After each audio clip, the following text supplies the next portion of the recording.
নিয়োগ দুর্নীতি, ইডির তল্লাশির সঙ্গে রণসজ্জায় কেন্দ্রীয় বাহিনী।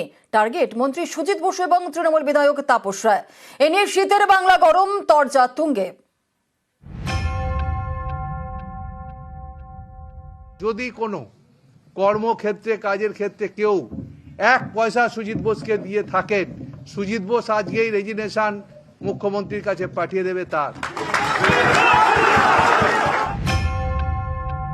স্লোগান শুনতাম, খেলা হবে খেলা হবে, আমাদের কবে হবে? এখন খেলা শুরু হয়েছে, খেলা চলবে এখন। এই যে দুর্নীতি রন্ধ্রে রন্ধ্রে ছেয়ে গেছে পশ্চিমবাংলায়, যারা করেছে তারা তো ছাড় পাবে না।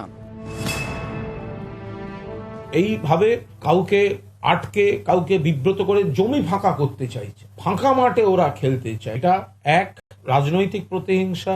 দুই, রাজ্যের বিজেপি তৈরি করে দেওয়া লিস্ট দিল্লিতে যাচ্ছে, অর্থাৎ প্রমাণিত যে বিজেপির কথায় রাজনৈতিকভাবে চালিত হচ্ছে। পুরো নিয়োগ দুর্নীতির তদন্ত, একসঙ্গে সুজিত বসু, বিধায়ক তাপস রায় এবং সুবোধ চক্রবর্তীর বাড়িতে ইডির হানা। সিবিআই প্রাথমিকভাবে যাদের যাদের তদন্ত করেছে নিয়ম পদ্ধতি অনুযায়ী ইডিকে তারা হ্যান্ডওভার করে। It's a system. তাদের কাছে মেটেরিয়াল পেয়েছে বলেই এনফোর্সমেন্ট ডাইরেক্টরেট আজকের পূর্ণ দিনে পূর্ণ কাজ করতে ভোর ভোর বেরিয়ে পড়েছে। ব্যাগ গোছানো শুরু করুন, সঙ্গে শীতের জিনিসও রাখবেন। শীতের পোশাক আমি নিশ্চয়ই কালকে নেবো। কালকে গঙ্গাসাগরে যাচ্ছি 4 দিনের জন্যে, ঠান্ডা আছে, আমাকে নিয়ে যেতে হবে। কিন্তু তারপরে আমি তো ফিরছি। ওই বিরোধী নেতা সবাইকে চোর বলছো, নিজের আয়নায় নিজের মুখটা দেখো। তোয়ালে পেঁচিয়ে টাকা নিয়েছে, তোয়ালে পেঁচিয়ে টাকা নিয়েছে। আগে ওইটা প্রমাণ করুন। কতদিন বিজেপি আপনাকে গার্ড করবে? ও চোর চোর লোককে বলছে, ওর থেকে বড় চোর পশ্চিমবঙ্গে নেই। কেন, ওকে আমি জানি, খুব চিনি। ওর মন্ত্রিত্ব থাকাকালীন কি কি অপকীর্তি করেছে। আমার সরকার বলে দিদি ওকে ছেড়ে দিয়েছে, ওকে কখনো ছাড়া উচিত না, ওকে ধরে অ্যারেস্ট করা উচিত। বলছে সুজিত বোস নাকি রোল বিক্রি করতে। হ্যাঁ, রোল বিক্রি করতাম, গর্বের সাথে বিক্রি করতাম, কিন্তু কারোর পকেট কাটতাম না, কারোর চুরি করতাম না। এদিন 7 সকালে সুজিত বসু ও তাপস রায়ের বাড়িতে হানা। 2009 থেকে 2021 দক্ষিণ দমদম পুরসভার ভাইস চেয়ারম্যান ছিলেন সুজিত বসু। বেআইনি নিয়োগ নিয়ে তিনি কিছু জানেন কিনা খতিয়ে দেখতে চায় ইডি।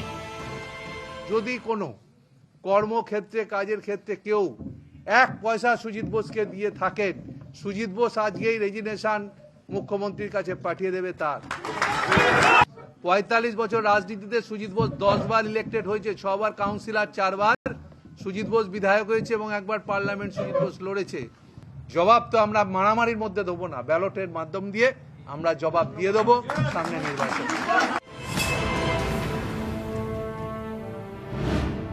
পুরনিয়োগ দুর্নীতিতে বরানগরের পুরপ্রধান অপর্ণা মৌলিককে একাধিকবার জিজ্ঞাসাবাদ করেছে ইডি। এই অপর্ণা মৌলিক বরানগরের তৃণমূল বিধায়ক তাপস রায় ঘনিষ্ঠ বলে পরিচিত। অপর্ণার থেকে একাধিক নথি চায় এজেন্সি। সূত্রের খবর, এই সূত্রেই তাপস রায়ের বউবাজারের বাড়িতে ইডির হানা। আমার তো ঘরে কাগজের বোঝা নিচে এবং ওপরেও, তো সেই কাগজের বোঝাগুলো সমস্ত ওরা খুঁজলো, দেখলো। রাজনৈতিক জীবনে কোনো দুর্নীতির সঙ্গে আমি যুক্ত ছিলাম না, আজও যুক্ত নয়। পলিটিক্সের সঙ্গে যুক্ত বলে, রাজনীতি করি বলে হয়তো আমার বাড়ির থেকে না তেমন কোনো কিছু, ধরুন আমার মোবাইলটা নিয়ে গেছে, আর ওই গোটা 4-5টা ওই সমস্ত এই ধরনের যে কাগজ টাগজ আছে সেগুলো নিয়ে গেছে। তাপস রায়ের পক্ষে দাঁড়িয়ে ইডিকে কাঠগড়ায় তুলেছেন বিরোধী শিবিরের নেতারাও। তাপস রায় চুরি চাট্টামি করেছে বলে আমার মনে হয় না, কিন্তু তাকে ব্যক্তিগতভাবে চিনি আমি।